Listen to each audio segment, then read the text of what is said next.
22 जनवरी 2025 दिन बुधवार, हिंदी तिथि अष्टमी। और आइए बात करते हैं आज के मुख्य समाचार में। दिन एक साल पहले अयोध्या में रामलला की प्राण प्रतिष्ठा हुई थी 22 जनवरी 2024 को। हालांकि रामलला की प्राण प्रतिष्ठा की वर्षगांठ 11 तारीख को ही मना ली गई हिंदी तिथि के हिसाब से, है ना। चलिए आगे बढ़ते हैं अपन खबरों में। देखिए पहली खबर, प्रधानमंत्री नरेंद्र मोदी आज मेरा बूथ सबसे मजबूत कार्यक्रम को संबोधित करेंगे और युवाओं को जीत का मंत्र भी देंगे। आज 22 तारीख को नई दिल्ली में इस कार्यक्रम का आयोजन होगा, क्योंकि दिल्ली में अगले महीने 5 फरवरी को वोटिंग होनी है। तो इस अभियान के माध्यम से पीएम मोदी बूथ कार्यकर्ताओं से सीधी चर्चा कर उन्हें दिल्ली विजय के लिए प्रेरित करेंगे। चलिए अगली खबर देखिए, रूस नहीं बल्कि अब इस देश से आएगा भारत में कच्चा तेल। डोनाल्ड ट्रंप के आने से रणनीति बदल गई, जल्दी हमारे देश में पेट्रोल डीजल भी सस्ता हो सकता है। जी हाँ, दरअसल केंद्रीय पेट्रोलियम मंत्री हरदीप सिंह पुरी ने कहा कि अब हम अमेरिका से भी ज्यादा तेल आयात कर सकेंगे और इससे घरेलू बाजार में ईंधन की कीमत घटाने में मदद मिलेगी। तो उम्मीद है दोस्तों अगले महीने बजट के आसपास आपको पेट्रोल डीजल की कीमतों में कुछ कटौती देखने को मिल सकती है। चलिए अगला अपडेट देखिए दोस्तों, स्टॉक मार्केट के निवेशकों के लिए बड़ी खबर आ रही है। अब किसी कंपनी का आईपीओ अलॉट होते ही बेच सकेंगे आप उसके शेयर को।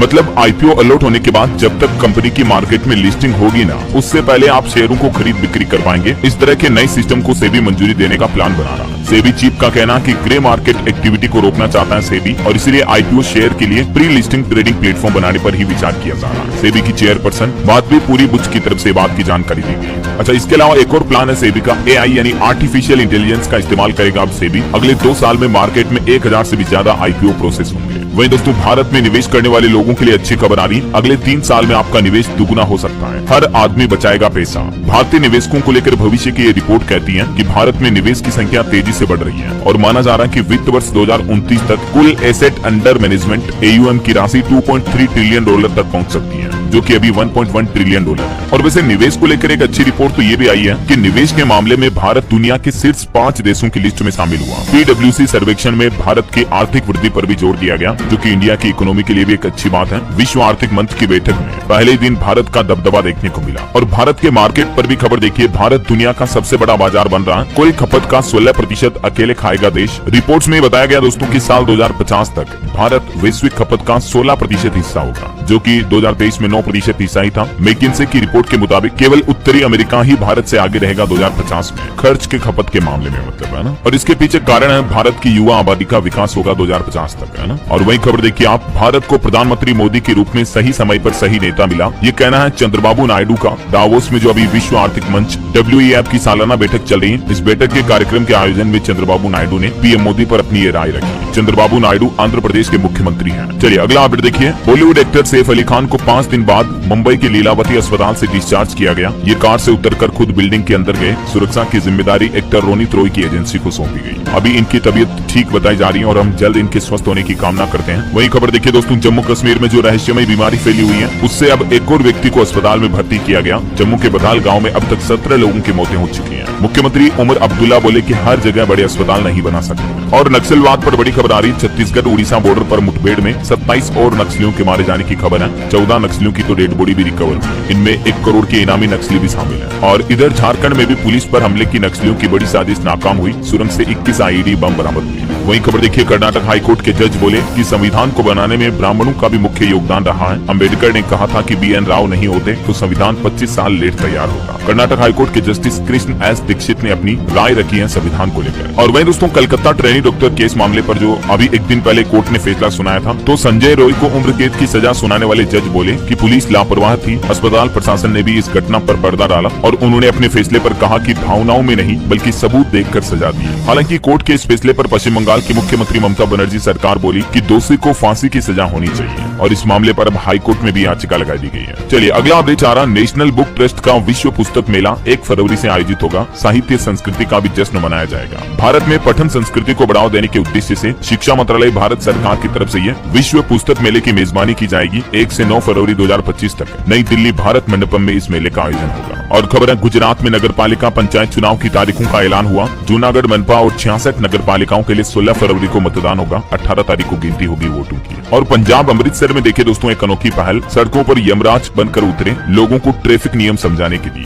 और कहा कि यहाँ नहीं मानोगे तो ऊपर ले जाकर समझाऊंगा। क्योंकि आए दिन लोग बाग सड़कों पर ट्रैफिक रूल्स का उल्लंघन करते हैं, हेलमेट नहीं लगाते हैं, रेड लाइट क्रॉस करते हैं। तो इसको लेकर पंजाब में अमृतसर में प्रशासन की तरफ से ये नई पहल की गई है। चलिए अगला अपडेट देखिए, IIT मद्रास के एक डायरेक्टर की तरफ से यह दावा किया गया है कि जो गाय का मूत्र होता है, गोमूत्र, उसमें औषधीय गुण भी होते हैं। ये एंटी बैक्टीरियल है, एंटी इन्फ्लेमेटरी है और एंटी फंगल होता है। ये कई बीमारियों को ठीक कर सकता है, जिसमें IBS या इरिटेबल बाउल सिंड्रोम भी शामिल है। IIT मद्रास चेन्नई के डायरेक्टर प्रोफेसर वी कामकोटी का एक वीडियो वायरल हो रहा है। इसमें ये इस तरह के दावे करते नजर आ रहे हैं। हालांकि दोस्तों ये कोई अभी तक साइंटिफिक प्रूव्ड दावा नहीं है, हो सकता है कि ये उनके निजी विचार हो, है ना। चलिए अगला अपडेट देखिए दोस्तों, अमेरिका में डोनाल्ड ट्रंप के नए राष्ट्रपति बनने के बाद अब दावा किया जा रहा है कि अमेरिका से 18,000 भारतीयों को निकाला जाएगा। ये अवैध प्रवासी हैं, इनके पास दस्तावेज नहीं है। हालांकि भारत सरकार भी इनकी वापसी में मदद करेगी। अभी एक दिन पहले आपको पता होगा, अमेरिका में नवनिर्वाचित राष्ट्रपति डोनाल्ड ट्रंप ने शपथ ग्रहण की और शपथ लेते ही उन्होंने एक फैसला तो ये लिया, अमेरिका में 150 साल पुराना जन्मजात नागरिकता का कानून खत्म करेंगे वो, जिससे कि अवैध प्रवासियों की अमेरिका में एंट्री बंद होगी। इसके अलावा थर्ड जेंडर की मान्यता को भी अमेरिका में खत्म कर दिया। ट्रंप ने राष्ट्रपति बनते ही अमेरिका के पूर्व राष्ट्रपति जो बाइडेन सरकार के 78 फैसलों को पलट दिया। रूस यूक्रेन जंग पर भी वो बोले कि पुतिन कोई डील नहीं करके रूस को बर्बाद कर रहे हैं। और ट्रंप के शपथ ग्रहण समारोह में एक अनोखी घटना देखी गई। एलन मस्क ने हिटलर की स्टाइल में सैल्यूट किया। उसके बाद सोशल मीडिया पर भी काफी विवाद छिड़ गया। ये देख सकते हैं आप एलन मस्क की तस्वीरें भी। ये हिटलर का नाजी सैल्यूट इस तरह से हुआ करता था और मस्क ने भी ठीक इसी तरह से सैल्यूट किया। वैसे खबर तो ये भी दोस्तों की ट्रंप की वापसी से पाकिस्तान और बांग्लादेश पर दबाव बढ़ेगा, लेकिन भारत और US मिलिट्री के बीच संबंध मजबूत होंगे। हालांकि इंडियन प्रोडक्ट्स पर टैरिफ बढ़ने का भी खतरा होगा। अमेरिका में ट्रंप सरकार आने के बाद कई सारे विशेषज्ञों का ये मानना है। चलिए खेल समाचार पर खबर देखिए, विराट कोहली 13 साल बाद रणजी मैच खेलेंगे। 30 जनवरी को दिल्ली और रेलवे के बीच मुकाबला होगा। BCCI ने घरेलू मैच में खेलना अनिवार्य किया। वहीं इधर पहले T20 के लिए इंग्लिश टीम का ऐलान हुआ। कप्तान बटलर की प्लेइंग 11 में 4 तेज गेंदबाज भी शामिल हुए। 22 जनवरी को भारत से मुकाबला होगा। इंग्लैंड ने भारत के खिलाफ अपने ये T20 मैच की टीम का ऐलान कर दिया। और एक अच्छी खबर है, भारत ने मलेशिया को भी अंडर-19 वुमेन्स वर्ल्ड कप में हराया। 10 विकेट से दूसरा मैच जीता। 2.5 ओवर में चेज किया टारगेट। चलिए स्टूडेंट छात्र छात्राओं के लिए खबर आ रही है। नीट UG के रजिस्ट्रेशन में इस साल भी देरी देखी गई। 24 लाख स्टूडेंट का इंतजार अभी भी जारी है। पिछले 5 सालों से MBBS सेशन लेट हो रहा है। और एक खबर है, UP SSSC ने जूनियर असिस्टेंट भर्ती के लिए भी पदों की संख्या को बढ़ा दिया। अब टोटल 3166 वैकेंसी हो चुकी है। हालांकि इसमें फॉर्म भरने की लास्ट डेट आज 22 जनवरी ही है। तब तक जो उम्मीदवार इच्छुक है वो इस ऑफिशियल वेबसाइट पर जाकर अप्लाई कर सकते हैं। अच्छा, कुछ और गवर्नमेंट जॉब्स और एजुकेशनल अपडेट्स के बारे में आगे जानेंगे अपन। फिलहाल देखिए अगली खबर, भारतीय रिजर्व बैंक RBI ने एक बड़ी गड़बड़ी पकड़ी है और एक NBFC कंपनी का लाइसेंस ही रद्द कर दिया, जो कि मोबाइल ऐप के जरिए लोन बांटा करती थी। और इस कंपनी का नाम है दोस्तों X10। NBFC यानी नॉन बैंकिंग फाइनेंशियल कंपनीज, जो कि गैर कानूनी तरीके से मोबाइल ऐप के जरिए लोन देती थी लोगों को। तो ध्यान रखें, अभी इस कंपनी का लाइसेंस RBI ने रद्द कर दिया। आप इस X10 ऐप के जरिए किसी भी तरह का कोई लोन वगैरह ना ले, है ना। चलिए अगला बेचारा, प्रधानमंत्री नरेंद्र मोदी अगले महीने 5 फरवरी को महाकुंभ आएंगे और इससे पहले 1 फरवरी को उपराष्ट्रपति और फिर 10 तारीख को देश की राष्ट्रपति द्रौपदी मुर्मू भी महाकुंभ का दौरा करेंगे। तो कई सारे VIP मूवमेंट को देखते हुए महाकुंभ में 1542 मुख्य आरक्षी भी भेजे गए हैं। मतलब सुरक्षा व्यवस्थाओं को और ज्यादा बढ़ाया गया है। अच्छा, महाकुंभ के भी कुछ और अपडेट आगे एक साथ जानेंगे। फिलहाल देखिए अगली खबर, ऑटो एक्सपो 2025 के कुछ हाइलाइट्स। बच्चों के लिए हाइट एडजस्टेबल ई-बाइक शोकेस की है कंपनी ने। TVS ने बनाया दुनिया का पहला CNG स्कूटर भी है और यामा ने भी एक AI बाइक पेश की है। दरअसल आपको पता होगा, भारत में अभी दुनिया का सबसे बड़ा ऑटोमोटिव इवेंट चल रहा है, भारत मोबिलिटी ग्लोबल एक्सपो 2025। तो इसमें बीते दिन भी कई सारी ऑटोमोबाइल कंपनियों ने अपने व्हीकल पेश किए। कस्टमाइज्ड गाड़ियां, DC2 का मॉन्स्टर लुक वाला ई-टैंक भी दिखा, चलता फिरता शोरूम यूरोपा और पूरी फैमिली को ट्रिप पर ले जाने के लिए कस्टम फोर्स अर्बेनिया भी पेश हुआ। एक देखिए, अफोर्डेबल कैब सर्विस के लिए 3 व्हीलर कार EGO भी लॉन्च हुई। नॉर्मल कैब से कम होगा इसका किराया, फुल चार्ज करने पर 200 किलोमीटर तक की रेंज देगी। और TVS कंपनी ने देखिए दुनिया का पहला CNG स्कूटर पेश किया। जैसे होंडा एक्टिवा वगैरह एक्सेस ये स्कूटर आते हैं ना, वैसे ही है जुपिटर CNG 125cc स्कूटर, जो कि 1 किलो CNG गैस में 84 किलोमीटर तक का माइलेज देगा और टॉप स्पीड इसकी 80 किलोमीटर होगी, है ना। चलिए अगला अपडेट देखिए, बीजेपी ने जारी किया अपना दूसरा संकल्प पत्र। दिल्ली इलेक्शन को लेकर स्वास्थ्य और यातायात की समस्याओं को हल करने का भी वादा किया। देखिए दिल्ली विधानसभा चुनाव के कुछ अपडेट्स। भाजपा ने कहा कि दिल्ली में जरूरतमंद लोगों को KG से लेकर PG तक शिक्षा बिल्कुल फ्री मिलेगी और UPSC की तैयारी कर रहे स्टूडेंट को भी 15-15 हजार रूपए तक की सहायता राशि दी जाएगी। और इसके अलावा दिल्ली में ऑटो टैक्सी चालक कल्याण बोर्ड बनाया जाएगा, जिसके तहत ऑटो चालकों को 10-10 लाख रुपए तक का जीवन बीमा और 5 लाख रुपए तक का दुर्घटना बीमा भी दिया जाएगा। ये कुछ बड़ी घोषणाएं की हैं भाजपा ने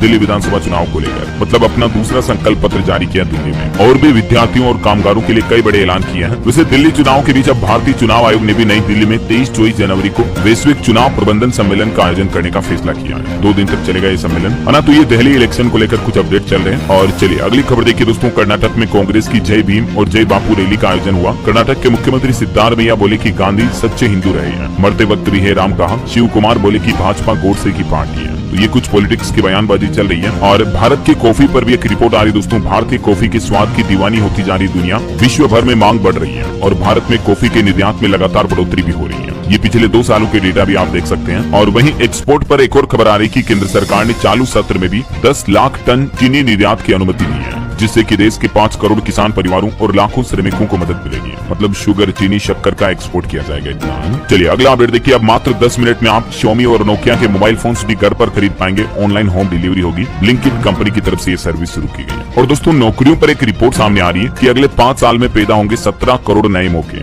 जबकि खत्म हो जाएगी 9 करोड़ नौकरियां भी। जॉब मार्केट को लेकर एक्सपर्ट का यह मानना है कि कामकाज में डिजिटल एक्सेस सबसे अधिक परिवर्तन करने वाला साबित हो सकता है। 60% नियोक्ताओं को यह उम्मीद है कि साल 2030 तक उनके व्यवसाय को डिजिटली AI टेक्नोलॉजी पूरी तरह से बदल कर रख देगी, जिसमें मतलब रोबोटिक्स और ऑटोमेटिव आदि की काफी अहम भूमिका होगी। और इस बढ़ती टेक्नोलॉजी के चलते दुनिया भर में अलग अलग नौकरियों पर अलग अलग प्रभाव पड़ेगा। मतलब कुछ सेक्टर में नौकरियां बढ़ेगी तो कुछ सेक्टर में नौकरियां कम भी होगी।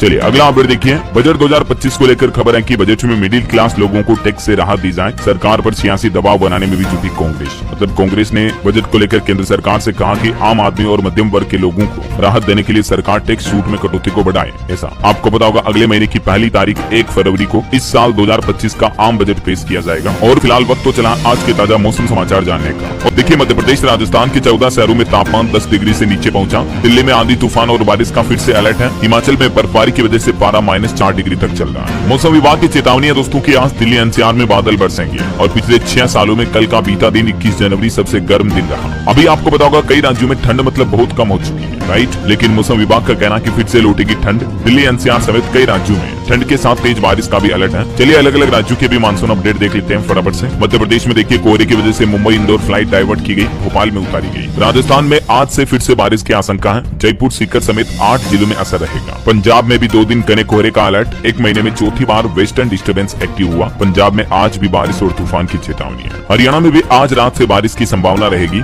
2 जिलों में बादल छाएंगे। हालांकि अधिकतर शहरों का तापमान 20 डिग्री के पार पहुंच चुका है, लेकिन अब बारिश की वजह से हरियाणा में भी फिर से ठंड शुरू हो सकती है। इधर बिहार में देखिए दोस्तों पटना में 8वीं तक के स्कूल 23 जनवरी तक बंद किए गए। गोपालगंज, मोतिहारी और मुंगेर में भी आदेश जारी हुआ, क्योंकि बिहार में पछुआ हवाओं की वजह से ठिठुरन फिर से बढ़ने लगी है और अगले 3 दिन ठंड से राहत नहीं मिलेगी। हिमाचल प्रदेश में कल और परसों बारिश और बर्फबारी का अलर्ट है। 5 जिलों में चलेगी शीतलहर। बर्फबारी की वजह से पहले तापमान बढ़ा, हालांकि इस बार नॉर्मल से 71% कम बरसे बादल। और भी अगले 24 घंटों के दौरान मौसम की संभावित गतिविधियां क्या रह सकती हैं। 22-23 जनवरी को किन किन राज्यों में बारिश का अलर्ट है, देख सकते हैं आप डिटेल। चलिए मौसम के बाद अब अपन आज के सराफा बाजार पर नजर डाल लेते हैं। तो देखिए आज सोने चांदी के दाम में तेजी देखी गई। सोना 108 रुपए बढ़कर अभी 79,453 रुपए प्रति 10 ग्राम चल रहा है, जबकि चांदी की कीमत 333 रुपए बढ़कर अभी चांदी का भाव 90,533 रुपए प्रति किलो पहुंच चुका है। चलिए साथ के साथ कुछ मार्केट अपडेट्स भी देख लेते हैं। देखिए अमेरिका में डोनाल्ड ट्रंप के राष्ट्रपति बनने के बाद भारतीय शेयर बाजार भी क्रैश हुआ। सेंसेक्स और निफ्टी में भारी गिरावट देखी गई। बीते दिन एक ही दिन में सेंसेक्स 1235 अंक टूटकर 75,838 पर बंद हुआ। निफ्टी भी 320 अंक फिसल कर 23,024 पर आया। बैंकिंग और ऑटो सेक्टर के शेयर ज्यादा टूटे और पेटीएम कंपनी के भी खराब नतीजों के बाद शेयर में 5% से ज्यादा की बड़ी गिरावट देखी गई। और जोमेटो का शेयर भी एक ही दिन में 11% तक टूटा। कमजोर तिमाही नतीजों का असर दिखा। वहीं खबर है अमेजोन कंपनी ने फ्यूचर इंजीनियरिंग प्रोग्राम के तहत 30 लाख विद्यार्थियों को प्रशिक्षित किया। और देखिए डोनाल्ड ट्रंप के शपथ ग्रहण के बाद बिटकॉइन, एथर, सोलाना समेत कई सारी क्रिप्टो करेंसी में भी गिरावट देखी गई। वहीं दोस्तों भारत की अर्थव्यवस्था को लेकर भी एक अच्छी खबर आ रही है। भारत अभी दुनिया की सबसे तेजी से बढ़ती हुई इकोनॉमी बन चुका है और नए स्टार्टअप्स के लिए भी भारत ग्लोबल हब बन रहा है। WEF की लेटेस्ट रिपोर्ट में बात की जानकारी दी गई, देख सकते हैं आप। चलिए अगली बड़ी अच्छी खबर देखिए। अब मोबाइल में बिना रिचार्ज किए भी 90 दिनों तक आपका सिम कार्ड चलता रहेगा। टेलीकॉम नियामक ट्राई की तरफ से कुछ नए नियम जारी किए हैं। भारतीय दूरसंचार विनियामक प्राधिकरण ट्राई ने सिम कार्ड की वैधता यानी वैलिडिटी को लेकर ये नए नियम जारी किए हैं और इसके तहत नो रिचार्ज पर भी यानी बिना रिचार्ज किए भी आपका सिम कार्ड 90 डेज तक एक्टिव रहेगा। सभी टेलीकॉम कंपनियों को ये नियमों का पालन करना जरूरी होगा। चलिए अगला अपडेट देखिए। किसान नेता डलेवाल बोले कि मुझे इलाज की जरूरत नहीं है। किसानों ने दबाव बनाया। डॉक्टर ने मेडिकल बुलेटिन जारी करके कहा कि उनकी सेहत में सुधार हुआ है। वहीं HMPV वायरस पर एक और बड़ी खबर आ रही है। इस वायरस का एक और मामला सामने आया और ये मामला आया दोस्तों असम राज्य के गुवाहाटी में। ये HMPV का दूसरा केस आ चुका है। एक 75 साल की महिला में ह्यूमन मेटान्यूमो वायरस का संक्रमण का पता चला। चलिए टेक न्यूज से खबर आ रही है। सैमसंग कंपनी का अनपैक्ड इवेंट कल रात 11:30 बजे होगा। AI फीचर्स के साथ S25 स्मार्टफोन सीरीज भी लॉन्च करेगी कंपनी। और खबर देखिए दोस्तों, इन्फोसिस के को फाउंडर नारायण मूर्ति ने सप्ताह में 70 घंटे काम वाले अपने बयान पर सफाई दी और उन्होंने ये कहा कि ये काम कोई थोप नहीं सकता है। इस पर आत्मचिंतन होना चाहिए, बहस नहीं। मैं खुद भी सुबह 6:30 से रात 8:30 तक काम कर रहा हूँ। खबर है 1984 सिख विरोधी दंगों के फैसले की तारीख बढ़ी, अब 31 जनवरी को कोर्ट सुनाएगा फैसला। वहीं देखिए बड़ी खबर, एक देश एक चुनाव यानी वन नेशन वन इलेक्शन को लेकर मसौदा विधेयकों पर चर्चा के लिए 31 जनवरी को होगी जेपीसी की दूसरी बैठक। सरकार ने इस बात की जानकारी दी है। वैसे कल भी लखनऊ में जेपीसी की बैठक हुई, जिसमें सरकार ने कहा कि प्रदेश में वक्फ की 78% जमीनें सरकारी हैं। हालांकि वक्फ बोर्ड ने इस बयान का विरोध भी किया। बीते दिन मंगलवार को उत्तर प्रदेश लखनऊ में ये जेपीसी की बैठक हुई है। चलिए अगली खबर आ रही है। इस बार गणतंत्र दिवस परेड में भारत की सांस्कृतिक विविधता, सैन्य शक्ति और संविधान के 75 साल पूरे होने का भी प्रदर्शन आपको देखने को मिलेगा। वही खबर है, शराब के शौकीनों को बड़ा झटका लगा। दिल्ली में बंद रहेंगे 4 दिन तक मई खाने। बार, होटल, रेस्टोरेंट वगैरह में भी शराब नहीं परोसी जाएगी। दरअसल अभी दिल्ली में चुनाव होने वाले हैं, इसको लेकर दिल्ली सरकार ने नई गाइडलाइन जारी की है। एक तो राजधानी में 3 से 5 फरवरी तक मतदान के दिन और दूसरा फिर 8 फरवरी को चुनाव परिणाम घोषित होने तक शराब की दुकानें और होटल, बार, रेस्टोरेंट वगैरह सब जगहों पर शराब बंद रहेगी। वहीं गणतंत्र दिवस को लेकर भी दिल्ली सरकार ने ट्रैफिक एडवाइजरी जारी की। फुल ड्रेस रिहर्सल की वजह से दिल्ली के कई रास्तों पर ट्रैफिक वाहनों की नो एंट्री रही। रिपब्लिक डे 2025 को लेकर केंद्र सरकार ने भी सरकारी कार्यालयों को शीघ्र बंद करने का आदेश जारी किया। 23 जनवरी को यह रिहर्सल होगी। और एक रिपोर्ट सामने आ रही दोस्तों की भारत के लोगों का विज्ञान पर भरोसा अब ज्यादा हो रहा है। मिस्र के बाद भारत दूसरे नंबर पर पहुंच चुका है, जिस देश के लोग साइंस पर ज्यादा बिलीव करते हैं। संकट वाले दावे का कोई सबूत नहीं होता है, ये लेटेस्ट रिपोर्ट सामने आई है। चलिए बड़ी खबर आ रही है, उत्तर प्रदेश में महंगी हो सकती है बिजली, घरेलू उपभोक्ताओं पर बढ़ सकता है 20% तक अतिरिक्त भार। टीओडी सिस्टम लागू करने जा रही यूपी सरकार। ये टीओडी सिस्टम का फुल फॉर्म है टाइम ऑफ डे। तो इस वजह से उत्तर प्रदेश में घरेलू उपभोक्ताओं का बिजली बिल करीब 10 से 20% तक बढ़ सकता है। मतलब टाइम ऑफ डे का मतलब हुआ दिन और रात में बिजली की दरें अलग अलग लागू होगी ऐसा। और खबर है उत्तर प्रदेश के मुख्यमंत्री योगी आदित्यनाथ भी कल गुरुवार से दिल्ली में चुनाव प्रचार की शुरुआत करेंगे। 4 दिन में 14 जनसभाएं करने की योजना है। और भारत के डीआरडीओ को एक बड़ी सफलता मिली, स्क्रैम जेट इंजन का सफल परीक्षण किया है। उन्नत हाइपरसोनिक मिसाइल बनाने में भी मदद मिलेगी। देश के रक्षा मंत्री राजनाथ सिंह ने भी डीआरडीओ की इस आधुनिक तकनीक का लोहा मानते हुए सराहना की है। और देखिए गृह मंत्रालय का कहना कि FCRA पंजीकरण के बिना अगर किसी कंपनी ने विदेशी धन लिया तो दंडात्मक कार्रवाई होगी। सभी एनजीओ को गृह मंत्रालय की तरफ से ये शक्ति चेतावनी दी गई है। और एक अच्छी खबर आ रही, भारत में $250 मिलियन का निवेश करेगी बेल्जियम की एक कंपनी एबी इनवेव। जल्द ही भारत बेल्जियम के बीच समझौते पर हस्ताक्षर होंगे। WEF सम्मेलन में भारत बेल्जियम के बीच ये डील हुई है। चलिए खबर है, अब 30 जनवरी को होगा चंडीगढ़ मेयर का चुनाव। नोटिफिकेशन भी जारी हो चुका है और नॉमिनेशन भी दोबारा करने होंगे। हाईकोर्ट के फैसले के बाद चंडीगढ़ चुनाव आयोग की तरफ से ये आदेश जारी किया। और वही खबर देखिए दोस्तों, आंध्र प्रदेश सरकार की नई पहल। अब आपको सरकारी दफ्तरों के चक्कर नहीं काटने पड़ेंगे, बल्कि जन्म मृत्यु प्रमाण पत्र आपको व्हाट्सएप पर ही मिल जाएंगे।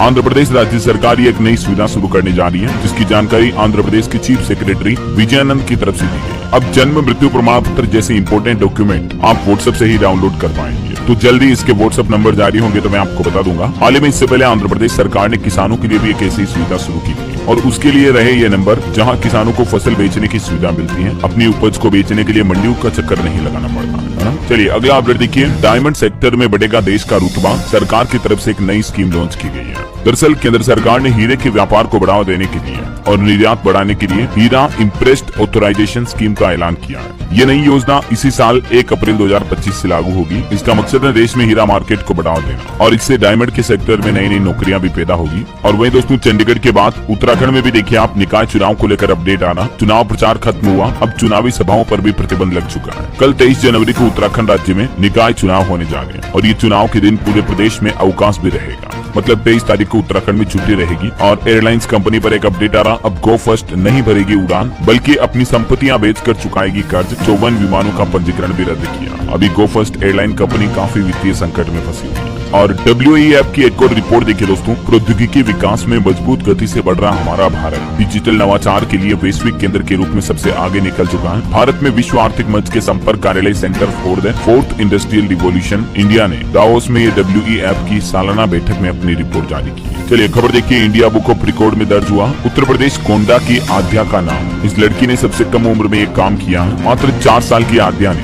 38 सेकंड में संविधान की प्रस्तावना को सुनाकर अपना नाम इंडिया बुक ऑफ रिकॉर्ड में दर्ज करा है। मेनी कांग्रेट्स आद्या को, काफी माइंडेड और टैलेंटेड लड़की है।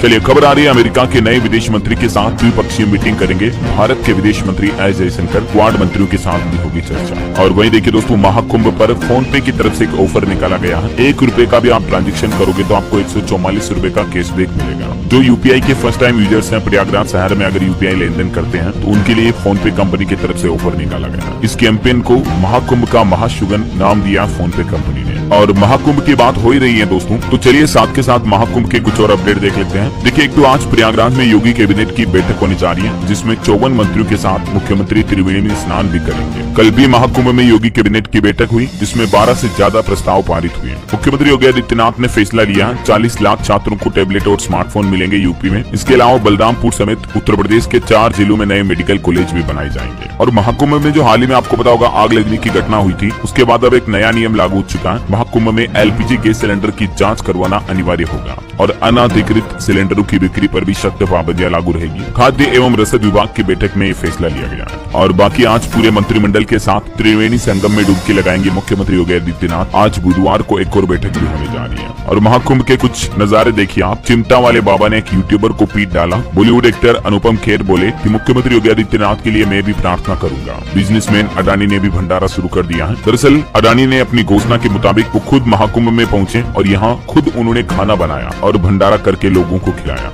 अपनी पत्नी के साथ संगम पर पूजा की और बोले कि मैं उत्साहित हूँ। ये कुछ तस्वीरें आप देख सकते हैं। वही खबर है धर्म संसद में तैयार होगा सनातन बोर्ड का खाका। जैसे मतलब वक्फ बोर्ड है ना, वैसे ही सनातन बोर्ड बनाने पर भी चर्चा होगी। महाकुंभ में कथावाचक देवकीनंदन ठाकुर की धर्म संसद की बैठक 27 जनवरी को होने जा रही है। और एक खबर देखिए, काशी तमिल संगमम भी पहली बार बनेगा महाकुंभ का हिस्सा। तमिलनाडु से आएगा 1500 लोगों का दल भी। वही रेलवे ने भी फैसला लिया दोस्तों, महाकुंभ 2025 में भिवानी प्रयागराज रेल रूट में कई बदलाव हुए हैं। काफी ट्रेनें भी कैंसिल कर दी गई हैं। कुछ तो 6 घंटे देरी से चलेगी, तो यात्रियों को अब इंतजार करना पड़ेगा। और खबर है दोस्तों, महाकुंभ में हार्ट अटैक से भी 100 से ज्यादा श्रद्धालुओं की जान बचाने में सफलता पाई है। एक्सपर्ट डॉक्टरों की टीम बैठी हुई है। और अभी तो महाकुंभ में श्रद्धालुओं की सुरक्षा और मजबूत होगी। एवरीडे ने भी पुलिस को साइलेंट टॉर्च दी है ना। तो ये कुछ कुंभ का माहौल चल रहा है। और चलिए आगे बढ़ते हैं अपन खबरों में। देखिए, कल नेताजी सुभाष चंद्र बोस की जयंती के मौके पर 23 तारीख को उड़ीसा में होगा पराक्रम दिवस का आयोजन भी। 23 से 25 जनवरी तक ये दिवस चलेगा, 3 दिन तक। और कल गुरुवार को नेताजी सुभाष चंद्र बोस की 128वीं जयंती मनाई जाएगी। और भूकंप पर बड़ी खबर आ रही दोस्तों, असम, मेघालय और पश्चिम बंगाल में 4.1 की तीव्रता के भूकंप के झटके लगे। हालांकि गनीमत रही कि किसी के हताहत होने की सूचना नहीं है। वहीं सरकार ने आंकड़े जारी किए, कहा कि पीएम केयर फंड से कोविड-19 में अनाथ हुए 4500 बच्चों के लिए 346 करोड़ रुपए खर्च किए गए। चलिए खबर देखिए, गुजरात सरकार की नई पहल, तेंदुओं पर नजर रखने के लिए अब रेडियो कॉलर का इस्तेमाल किया जाएगा। वही खबर है, महाराष्ट्र ने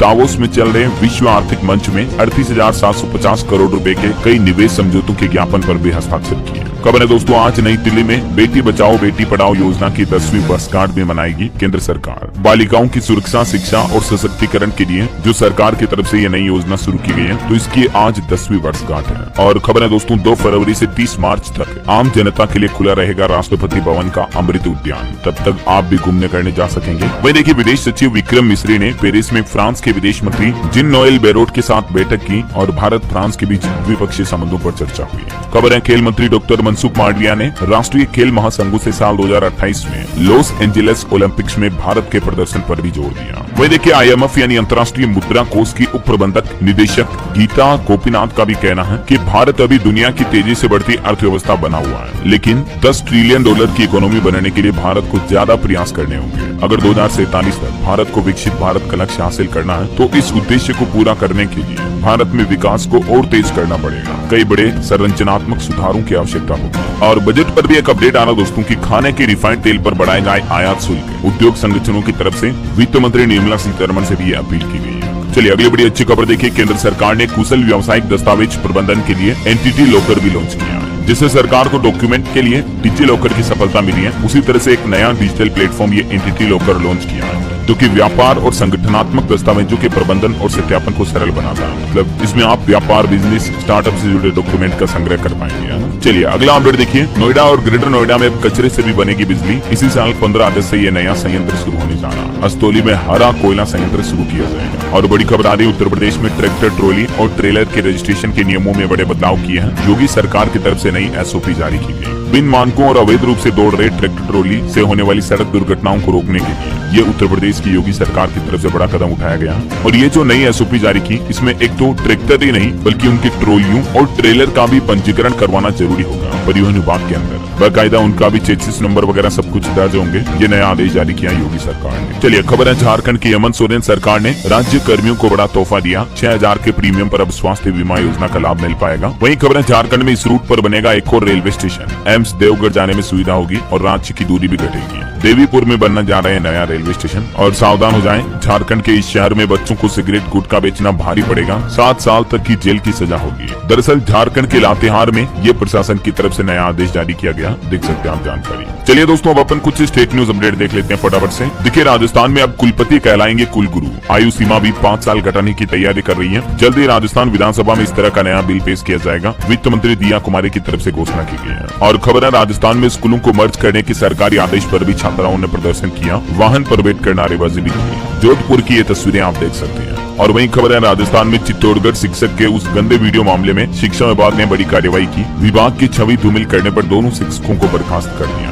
दोस्तों, हरियाणा के मंत्री अनिल विज भी राजस्थान दौरे पर आए और यहाँ से उन्होंने अपने राज्य के लिए बड़ी घोषणा की। कहा कि हरियाणा में पीएम सूर्य योजना में 50,000 रूपए और मिलेंगे। गाँव में सोलर हाउस बनाने का भी मैंने सुझाव दिया। राजस्थान के जयपुर से हरियाणा के ऊर्जा मंत्री अनिल विज की तरफ से ये घोषणा की गई है। खबर है, राजस्थान में पत्रकारिता शिक्षा की भी एक नई पहल देखिए। उप मुख्यमंत्री को ज्ञापन सौंपा। राज्य के कॉलेजों में अब स्नातक और स्नातकोत्तर के पाठ्यक्रम शुरू करने की मांग की है पत्रकारिता के कोर्स के लिए। चलिए, एमपी से जुड़े कुछ अपडेट देखिए आप। मध्य प्रदेश में 800 ट्रैक्टर लेकर जेल भरो आंदोलन करने पहुंचे किसान। मुरैना के केलारस में विरोध के बाद शक्कर कारखाने की नीलामी भी रोकी गई। वहीं एक बड़ी चौंकाने वाली खबर तो ये आ रही कि मध्य प्रदेश में 10वीं 12वीं के प्री बोर्ड एग्जाम के सभी पेपर लीक हो गए। छात्रों को टेलीग्राम और इंस्टाग्राम पर पेपर मिले थे। बायोलॉजी का भी 2 घंटे पहले आउट हुआ। और एमपी में अभी पीएम आवास योजना 2.0 के लिए भी सर्वे शुरू हो चुका है। मोबाइल ऐप के जरिए सर्वे होगा, नागरिक खुद भी जाकर आवेदन कर सकते हैं, ठीक है ना। तो जिन लोगों को अभी तक भी इस योजना का लाभ नहीं मिला तो आप इस लिंक के जरिए ऑनलाइन आवेदन कर सकते हैं। वहीं खबर है, उत्तर प्रदेश में SC ST और सामान्य वर्ग की बेटियों को मिलेंगे 20-20 हजार रूपए। शादी से 90 दिन पहले या बाद करें आवेदन, 2 बेटियों को लाभ मिलेगा। उत्तर प्रदेश सरकार की तरफ से फिर से शादी अनुदान योजना को लागू किया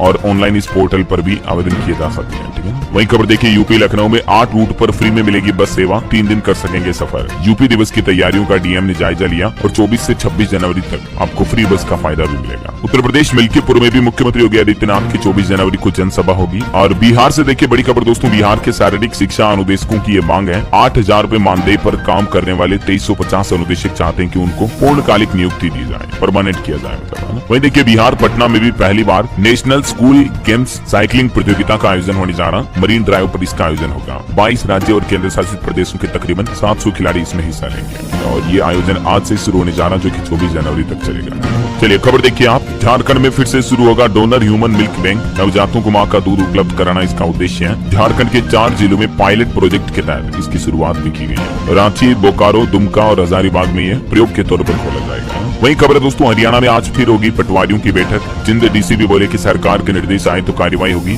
जो पटवारियों की भ्रष्ट सूची जारी की गई तो उसका पटवारी लोग विरोध कर रहे हैं। और खबर देखिए, हरियाणा सोनीपत के वकीलों की भूख हड़ताल शुरू हुई। आज मुख्यमंत्री नायब सिंह सैनी से मुलाकात करेंगे। एक्सीडेंट मामले में पुलिस ने आरोपी बदला तो इस पर अब वकील हड़ताल पर बैठे हैं। इधर देखिए, पंजाब सरकार के खजाने में आए 2500 करोड़ रुपए। रेल कोच फैक्ट्री से 600 करोड़ और मिले। 7,000 कंपनियों के जीएसटी रिवर्सल से पैसा आया। और खबर देखिए, हिमाचल प्रदेश के मुख्यमंत्री सुखविंदर सिंह सुक्खू बोले 6000 जेबीटी, टीजीटी और पीजीटी की भर्ती जल्द ही शुरू होगी। स्टाफ नर्स के भी 700 पद भरे जाएंगे। हिमाचल मनाली को भी 206 करोड़ की विकास परियोजनाओं की सौगात दी मुख्यमंत्री ने। और खबर है दोस्तों, गुजरात अहमदाबाद में 25 जनवरी को होगा कोल्ड प्ले कॉन्सर्ट का आयोजन। वहीं 28 जनवरी को भी गुजरात के राजकोट में होगा भारत इंग्लैंड के बीच T20 मैच। 1500 से 7000 तक टिकट होंगे। आज से आप बुक माई शो पर भी टिकट बुक कर सकते हैं। और खबर देखिए, उत्तराखंड निकाय चुनाव की तैयारी पूरी हुई। 23 जनवरी को मतदान होगा। 5405 प्रत्याशियों के भाग्य का फैसला 30 लाख मतदाता करेंगे। चलिए अगला अपडेट देखिए, ऊर्जा के क्षेत्र में तीसरे नंबर पर पहुंच चुका हमारा भारत। राज्य सरकार के माध्यम से होगा सोलर निवेशकों की समस्याओं का समाधान भी। ये कहना केंद्रीय ऊर्जा मंत्री प्रहलाद जोशी का। चलिए दोस्तों, कुछ एजुकेशनल खबरें देख लेते हैं फटाफट से।